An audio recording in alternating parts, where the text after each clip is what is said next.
ध्यान क्या है, इस छोटी सी घटना को समझें। चांग चिंग के संबंध में कहा जाता है वह बड़ा कवि था, बड़ा सौंदर्य पारखी था।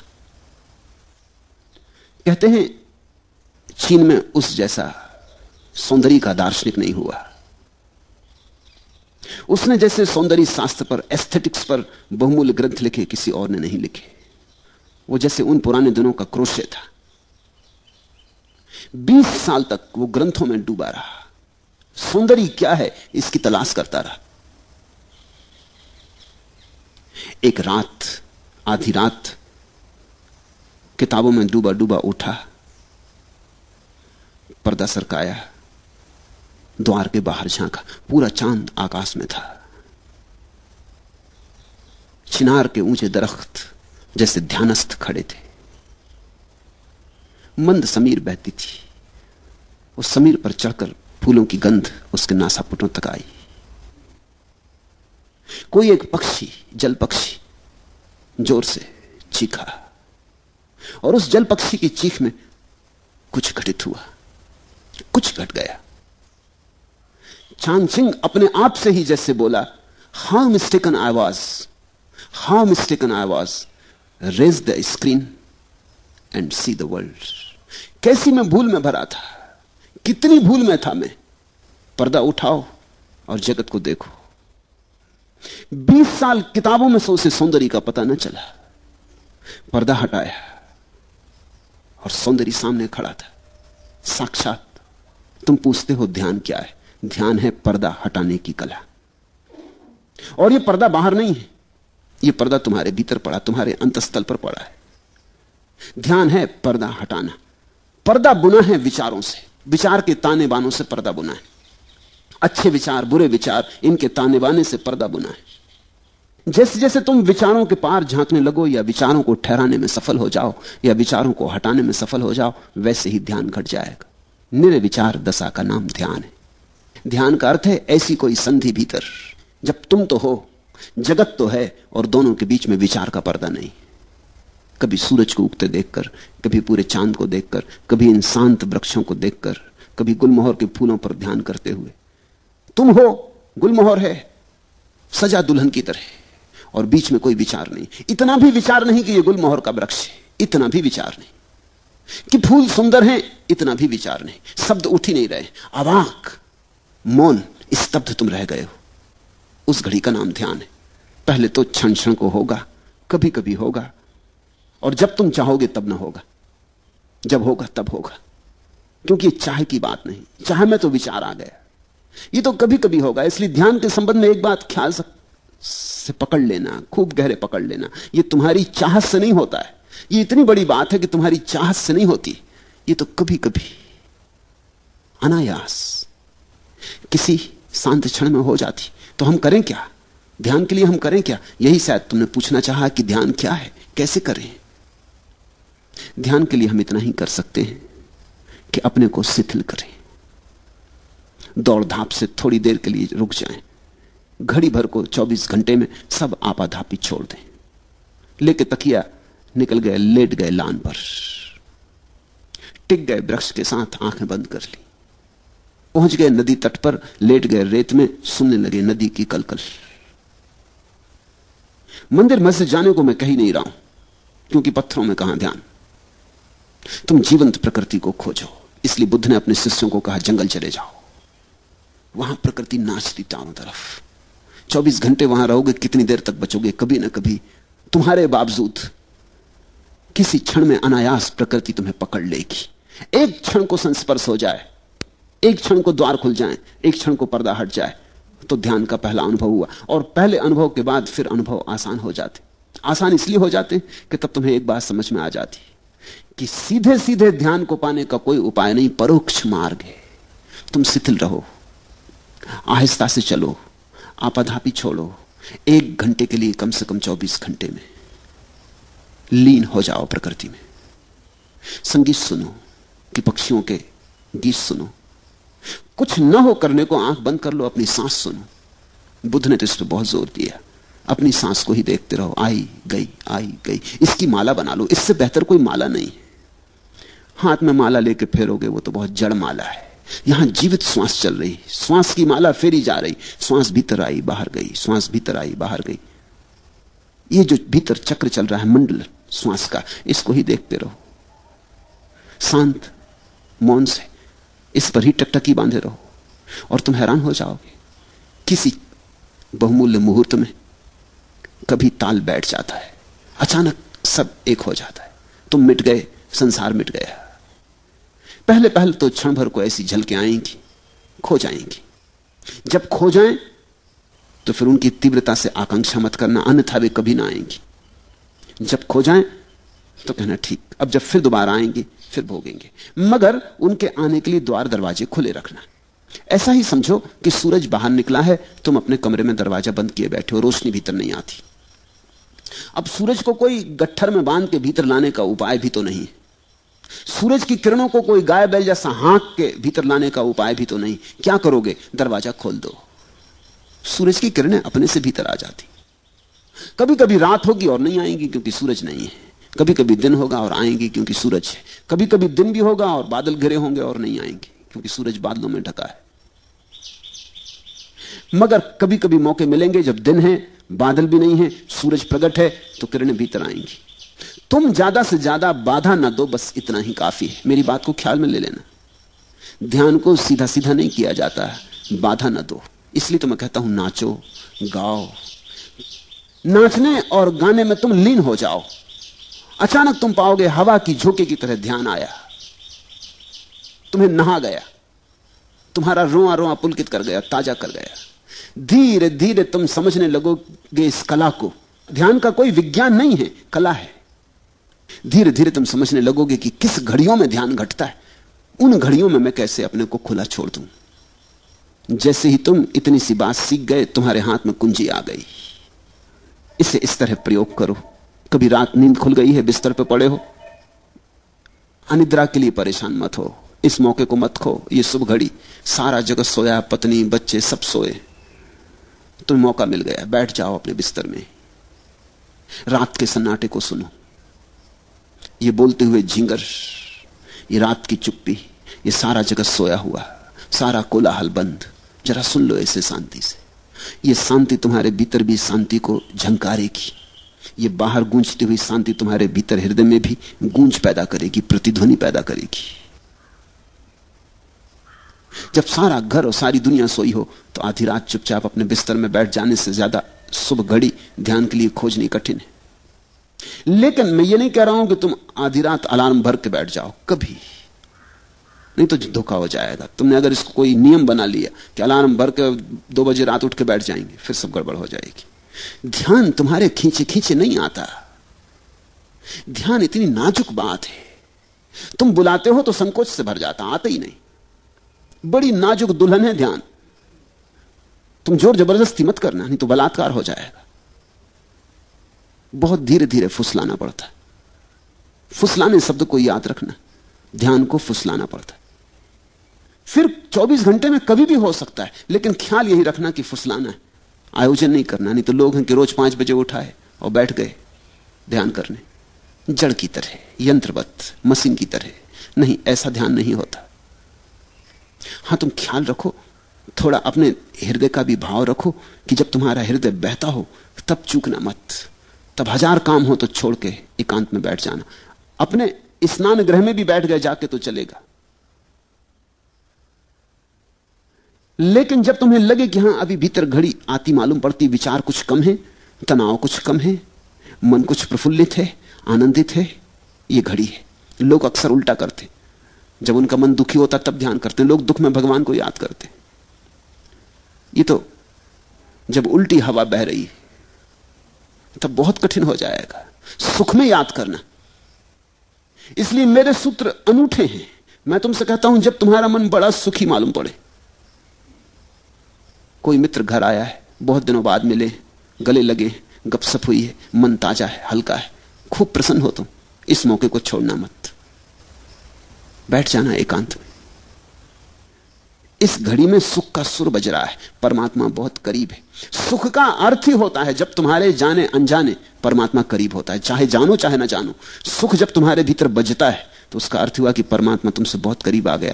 तुम किसी अनजाने मार्ग से घूमते घूमते परमात्मा के पास पहुंच गए हो, मंदिर करीब है, इसलिए सुख बज रहा है। इस घड़ी को चूकना मत। इस घड़ी में तो जल्दी से खोजना, कहीं किनारे पर ही हाथ के बढ़ाने से ही मंदिर का द्वार मिल जाएगा। लेकिन लोग दुख में याद करते, सुख में भूल जाते। दुख में तुम मंदिर से बहुत दूर पड़ गए हो, अनंत दूरी है। दुख में तो भरोसे नहीं आता कि ईश्वर हो भी सकता है। दुख में कहां भरोसा आ सकता है?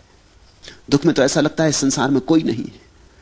दुख में तो ऐसा लगता है कि ये कोई शैतान चला रहा है संसार को, कोई दुष्ट। दुख में तो ऐसा लगता है कि समाप्त कर लो अपने को। न कोई कृतज्ञता, न कोई धन्यवाद का भाव उठता। दुख में कैसे उठे? लेकिन लोग दुख में मंदिर जाते, मस्जिद जाते, भगवान को याद करते, प्रार्थना करते और सुख में भूल जाते। और मैं तुमसे कहता हूं, सुख में ही घटता है।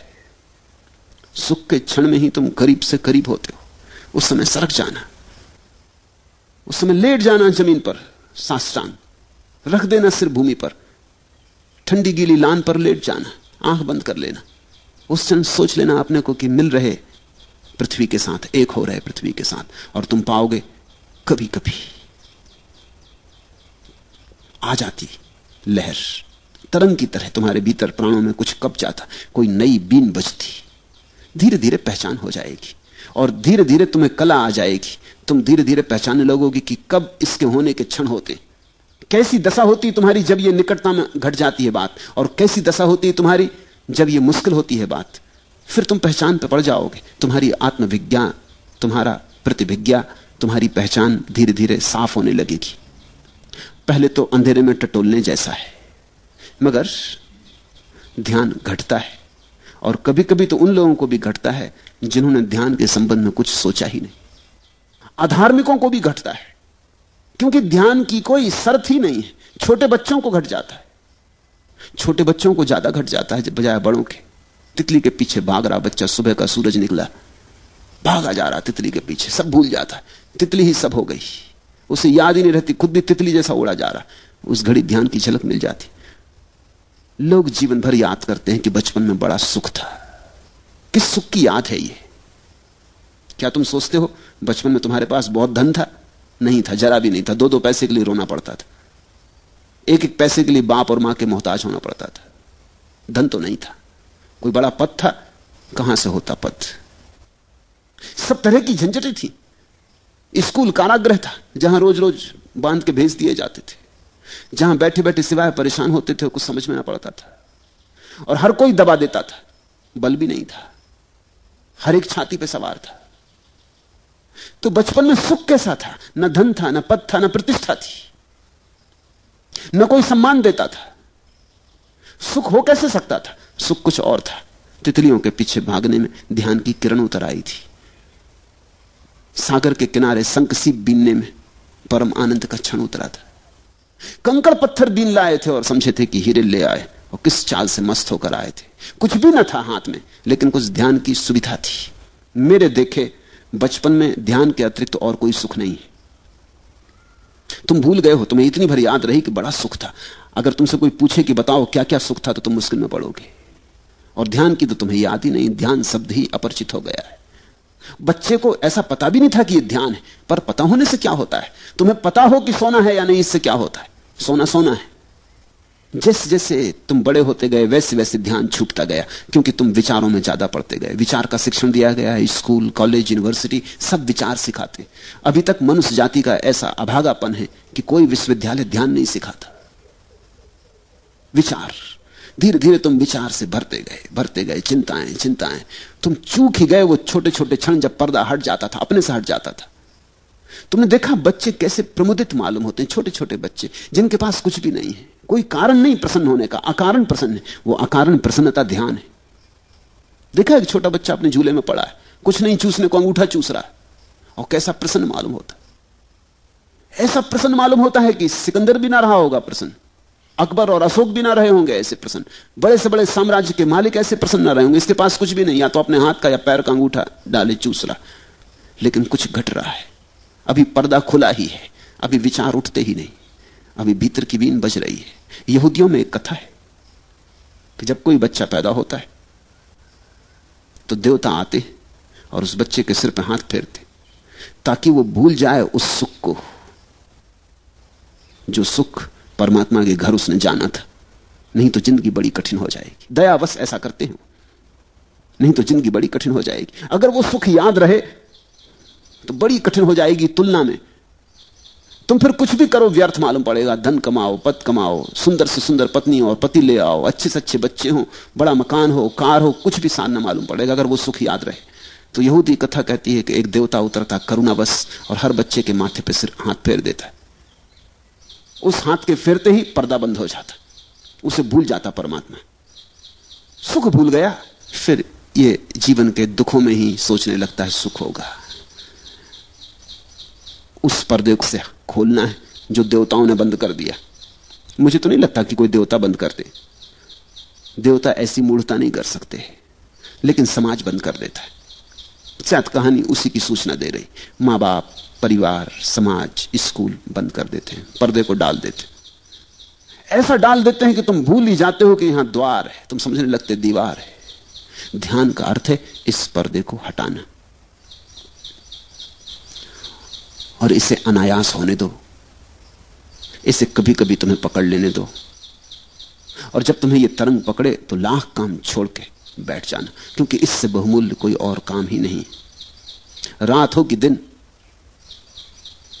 सुबह हो कि सांझ, फिर मत देखना।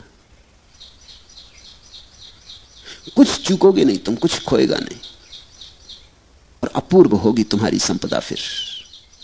और यह संपदा तुम्हारे भीतर पड़ी है, बस पर्दा हटाने की बात है। ध्यान क्या है? ध्यान भीतर पड़े पर्दे को हटाना है।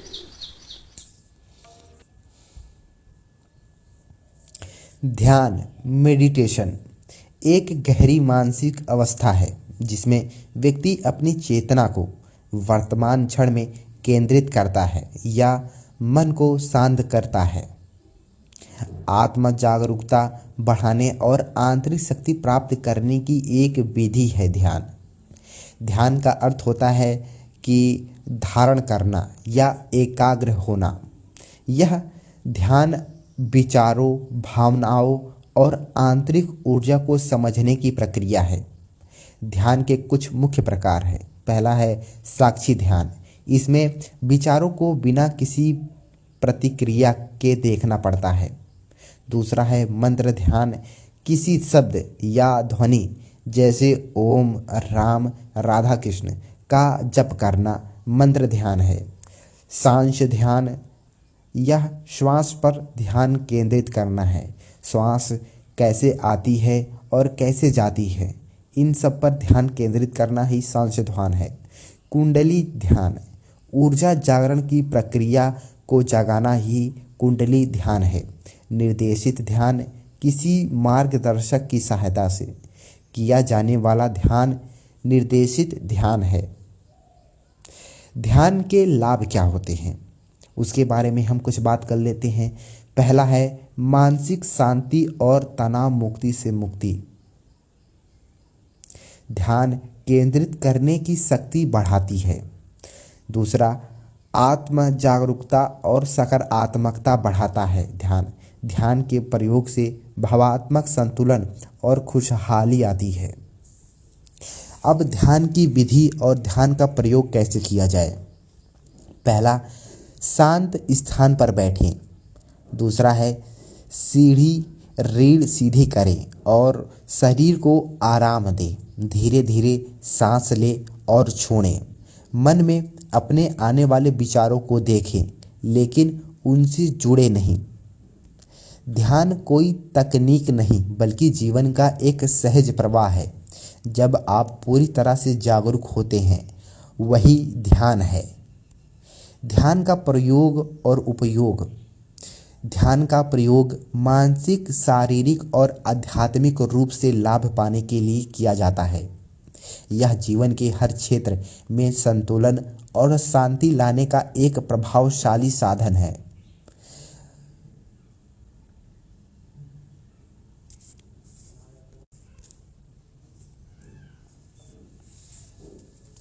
मानसिक स्वास्थ्य के लिए तनाव और चिंता को कम करना, नियमित ध्यान करने से दिमाग में शांति और संतुलन बना रहता है। विद्यार्थी और पेशेवर लोग इसे ध्यान केंद्रित करने के लिए अपना सकते हैं। यह अवसाद और नकारात्मकता को कम करने में मदद करता है। ध्यान करने से हृदय गति संतुलित होती है और रक्तचाप कम रहता है। शरीर की रोग प्रतिरोधक क्षमता बढ़ती है। ध्यान के प्रयोग से अनिद्रा और नींद से जुड़ी समस्याओं को कम करता है। ध्यान से व्यक्ति अपने भीतर के सत्य को जान सकता है। व्यक्ति अपने वास्तविक स्वरूप को पहचानता है। ध्यान के प्रयोग से जीवन में सहजता और शांति आती है। ध्यान किसी भी समय और कहीं भी किया जा सकता है। यह केवल आंखें बंद करके बैठना तक सीमित नहीं है, बल्कि सचेत रूप से जीवन जीने का तरीका है। ध्यान से संबंधित मैं आपको एक कहानी सुनाता हूँ। कहानी की शुरुआत होती है, एक समय की बात है। एक महान राजा था जिसकी अपार संपत्ति और ऐश्वर्य के बावजूद भी मन अशांत रहता था। वह हर सुख सुविधा के बावजूद भी भीतर से खाली महसूस करता था। उसने विद्वानों, मंत्रियों और संतों से सलाह ली, लेकिन कोई भी उसे पूर्ण शांति नहीं दे सका। एक दिन एक संत दरबार में आए। राजा ने उनसे विनम्रता से पूछा, हे महात्मा, मेरे पास सब कुछ है, लेकिन फिर भी मन बेचैन रहता है। क्या आप मुझे शांति का रहस्य बता सकते हैं? संत बोले, राजन, शांति बाहर नहीं है, भीतर है। लेकिन इसे समझने के लिए तुम्हें कुछ समय मेरे साथ बिताना होगा। राजा जिज्ञासुक था, इसलिए वह शांत होकर संत के आश्रम चला गया। संत ने उसे एक कटोरा दिया और कहा, यह कटोरा पानी से भरा है, इसे लेकर पूरे आश्रम में घूमो, लेकिन ध्यान रखना, एक भी बूंद पानी का गिरना नहीं चाहिए जमीन के ऊपर। राजा बहुत प्रसन्न पूर्वक और ध्यान पूर्वक कटोरा लेकर चलने लगा। उसका पूरा ध्यान केवल कटोरे पर था ताकि पानी ना गिरे। वह धीरे धीरे चलता। रास्ते में कई लोग मिले। कुछ ने उसे पुकारा, कुछ ने परेशान किया, लेकिन उसने किसी की परवाह नहीं की। उसका पूरा ध्यान केवल कटोरे पर था। जब वह वापस लौटा तो संत ने पूछा, राजन, जब तुम इस कटोरे को लेकर घूम रहे थे तब तुम्हें कोई चिंता हुई? राजा ने उत्तर दिया, नहीं, मैं केवल पानी पर ध्यान था। मुझे किसी और चीज का होश नहीं था। मेरा ध्यान सिर्फ पानी के ऊपर था। संत बोले, बस यही ध्यान है। जब तुम अपने भीतर की चेतना पर केंद्रित हो जाते हो तो बाहरी दुनिया की चिंताएं तुम्हें परेशान नहीं कर सकती। मन तब तक अशांत रहता है जब तक वह इधर उधर भटकता है, लेकिन जब तुम पूरी तरह से जागरूक हो जाते हो तो वह स्वयं शांत हो जाता है। राजा को ध्यान का रहस्य समझ में आ गया। वह वापस अपने महल लौटकर अब ध्यान का प्रयोग करने लगा। अब वह हर काम पूरी जागरूकता और ध्यान से करने लगा। धीरे धीरे उसका मन शांत हो गया और उसे सच्ची शांति को प्राप्त हो गया। ध्यान कोई कठिनाई या फिर कठिन प्रक्रिया नहीं है, बल्कि पूर्ण जागरूकता और अवस्था है। जब हम वर्तमान क्षण में पूरी तरह से जीते हैं तो शांति स्वाभाविक रूप से हमारे भीतर आ जाती है। ध्यान से संबंधित मैं एक और कहानी आपको बताता हूँ। ये कहानी है एक लकड़हारे की। एक समय की बात है, एक छोटे से गांव में रामू नाम का एक गरीब लकड़हारा रहता था। वह रोज सुबह जंगल में जाता, पेड़ काटता और लकड़ियाँ बेचकर अपना गुजारा करता। लेकिन उसकी मेहनत के बावजूद भी उसे बहुत कम आमदनी होती थी, जिससे वह हमेशा दुखी और परेशान रहता था। एक दिन जंगल में उसे एक वृद्ध सन्यासी मिले। उन्होंने राजू की थकान भरी आंखों को देखा और पूछा, बेटा तुम इतने दुखी क्यों हो? राजू ने उत्तर दिया, मैं दिन रात मेहनत करता हूँ, लेकिन फिर भी जीवन में कोई तरक्की नहीं होती। मैं थक चुका हूँ। सन्यासी मुस्कुराए और बोले, बेटा तुम केवल शरीर से मेहनत कर रहे हो, लेकिन अभी मन से प्रयास किया है लेकिन कभी मन से प्रयास किया है? अगर तुम सच में बदलाव चाहते हो तो ध्यान करना शुरू कर दो। जब तुम कुल्हाड़ी चलाते हो तो तुम अपने हर वार को पूरी जागरूकता से करो, बस इसी में मन लगा लो। रामू को बात समझ नहीं आई, लेकिन उसने कोशिश करने का निश्चय किया। अगले दिन से उसने ध्यानपूर्वक लकड़ी काटनी शुरू कर दी। पहले वह सिर्फ काम करता था, लेकिन अब वह हर वार को महसूस करने लगा। कुल्हाड़ी की धार, पेड़ की गंधा, अपने हाथों की पकड़, सब कुछ। कुछ दिनों बाद उसने महसूस किया कि उसकी कुल्हाड़ी की धार कुंद हो गई है, जिससे वह ज़्यादा मेहनत कर रहा था। उसने तुरंत अपनी कुल्हाड़ी को तेज किया।